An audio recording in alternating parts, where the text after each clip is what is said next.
শুন, আমরা ডিম দিয়ে একটা মজাদার রেসিপি তৈরি করি। এতটাই মজা ছিল যে ডিম দিয়ে এতটাই মজা হবে ভাবতেই পারিনি। তো প্রথমে আমি এর ভিতরে পেঁয়াজটা ভেজে নিচ্ছি, একদম বেরেস্তা করে নিচ্ছি। আসসালামু আলাইকুম গাইস, আপনারা সবাই কেমন আছেন? আশা করি অনেক অনেক ভালো আছেন। এই যে প্রথমে আমি একটা প্যান নিয়ে নিলাম, তার ভিতরে আমি এভাবে 4টা ডিম নিয়ে নিলাম। ডিমগুলা খুব সুন্দর হয়েছে দেখতে, মানে এভাবেই ভেজে নিতে হবে। আপনারাও চাইলে এভাবে ভাপিয়েও নিতে পারেন, কি একটা একটা করে ডিম ভেজে নিতে পারেন। তা প্রথমে আমি ডিমের ভিতরে কাঁচামরিচ দিয়ে দিলাম, তারপরে একটু পরিমাণে লবণ দিয়ে দিলাম, দিয়ে এটা আমি মিক্সার করে নিলাম। ডিমের ভিতরে সবকিছু চলে যায়, খেতে ডিমটা অনেক মজা হয় তার জন্য। তারপরে ডিমটা আমি একটু ঢেকে দিয়েছিলাম। তারপরে আমি ডিমটা একটু আগলা করে এর ভিতরে আমি পেঁয়াজ বেরেস্তা ভেজে রেখেছিলাম ওইটা আমি দিয়ে দিলাম। এই পর্যায়ে দেখতে এত সুন্দর হয়েছিল, আলহামদুলিল্লাহ, মানে খুব সুন্দর হয়েছিল দেখতে। আর এটা কিন্তু ডিম রোস্ট বানানো হবে। আসলে আমরা তো অনেক রোস্ট খেয়েছি, কিন্তু ডিম রোস্ট খেয়েছি তো ডিম রোস্ট অনেক মজা হয়েছিল খেতে। তো ডিমটা আমি ভাজতে দিয়ে তারপরে আমার যে উপকরণগুলো লাগবে সেগুলো আমি নিয়ে নিলাম। এই যে বাদাম, কিশমিশ, পেঁয়াজ, বাদাম এগুলো আমি সুন্দর করে বেটে নেবো। এই যে আমি বেটে নিচ্ছি এগুলো ভালো করে। আর আপনাদের কাছে আদা বাটা রসুন বাটা যদি না থাকে তাহলে এগুলাও দিয়ে বেটে নিতে পারেন। আমার কাছে এটা পেস্ট করা আছে, আমি সেটাই দিয়ে দিব। তো এই যে আমার এটা বাটা বেটে নেওয়া হয়ে গিয়েছে। এই পর্যায়ে এটা আমি বেটে নিয়ে এখন আমি রান্নার প্রসেসে চলে যাব। আর এই যে আমার ডিমটা কিন্তু ভাজা হয়ে গিয়েছে। আর আপনারাও এভাবে ডিম রোস্ট বানিয়ে খেতে পারেন, অনেক মজা হয়েছিল। ডিমটা এভাবে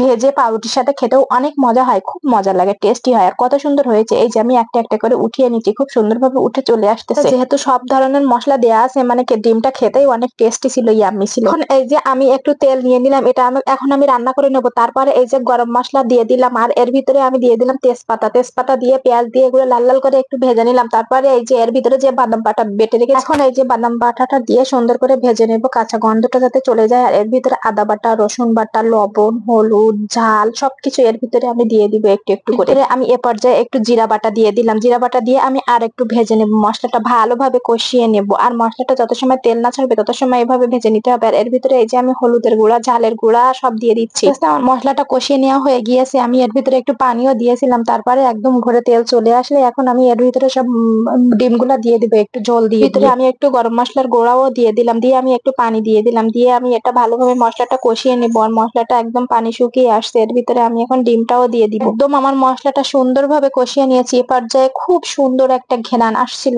এতটাই ঘ্রাণ ভালো, খুব সুন্দর একটা ঘ্রাণ এসেছিল। তারপরে এই যে যতটা পরিমাণে দুধ লাগবে ততটা পরিমাণে দিয়ে দিতে হবে। আর এই রান্নাটাই কিন্তু একদম কোনো দুধ ছাড়া ইউজ করা যাবে না, পানি ইউজ করা যাবে না। এতে আমি দুধ দিয়েছি, কাঁচামরিচ দিয়ে দিয়েছি, তারপরে এই যে সেই ডিমগুলো দিয়ে দিচ্ছি। এটা খেতে অনেক মজা হয়েছিল। আর এই যে আমি ডিমগুলো দিয়ে ভালোভাবে নেড়ে চেড়ে নিচ্ছি। আর ডিমগুলো একটু সুন্দর করে রান্না করে নেবো। একটু এ পর্যায়ে একটু ঢেকেও দিব, যে এর ভিতরে সব কিছু চলে যায়, রান্নাটা খেতে অনেক মজা হয়। আর এই যে কিছু সময় পরে আমি একটু ঢাকনাটা খুলে নিলাম। এই যে আমার একদম ঝোলটা প্রায় শুকিয়ে আসছে, আমি একটু নাড়াচাড়া করে সুন্দর করে দেখছিলাম। আর এখন লবণ টবণ হয়েছে কি এটাও দেখে নিলাম। আর খুব সুন্দর একটা ঘ্রাণ বেরোচ্ছিল, একদম খুব সুন্দর একটা ঘ্রাণ। এটা যেহেতু রোস্ট, মানে রোস্টের মতোই করে রান্না করা হয়, এটা হচ্ছে ডিম রোস্ট। তো আমি এই রান্নাটা যখনই প্রথমে দেখেছি তখনই ভেবেছি যে এই রান্নাটা আমি রান্না করে খেয়ে ফেলবো, দেখি কেমন লাগে এটা খেতে। তো এই যে আমি পেঁয়াজ বেরেস্তা দিয়ে দিলাম। প্রত্যেকটা ইউনিক রান্না ট্রাই করতে অনেক ভালো লাগে। আর এই যে পেঁয়াজ বেরেস্তা দিয়েছি, আর একদম ঝোলটা শুকিয়ে গেছে, মানে একদম নামানোর 2 মিনিট আগে পেঁয়াজ বেরেস্তাটা দিয়ে দিয়েছি। আর এই যে আমি এখন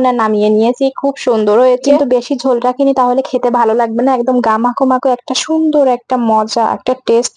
তারপরে এই যে আমি এখন খেয়ে দেখবো যে এটা কতটাই ভালো লেগেছিল। বাট যেহেতু ডিম দিয়ে বানানো যায় সহজে, বাসায় সবসময় ডিম থাকে, তো এভাবে একটু রান্না করে খেলে সত্যি অনেক মজা হয়। আর এই যে আমি এখন খেয়ে নিচ্ছি, মানে ডিম রোস্ট খুব মজা হয়েছিল। আমি এই যে খাচ্ছি, অনেক মজা হয়েছিল। ভিডিওটা যদি আপনাদের ভালো লাগে তাহলে একটু লাইক কমেন্ট শেয়ার করে দিবেন। আসসালামু আলাইকুম, সবাই ভালো থাকবেন। আর এভাবে মজার মজার রান্না করে খাবেন, আর আমাকে একটু সাপোর্ট করবেন যাতে আমি এভাবে মজার মজার রান্না আপনাদের সাথে শেয়ার করতে পারি, ভালো লাগে। এভাবে ডিম রোস্ট বানিয়ে খাবেন, অনেক মজা হবে। আলহামদুলিল্লাহ ছিল একদম সেই স্বাদ, বাসায় রান্না করবেন।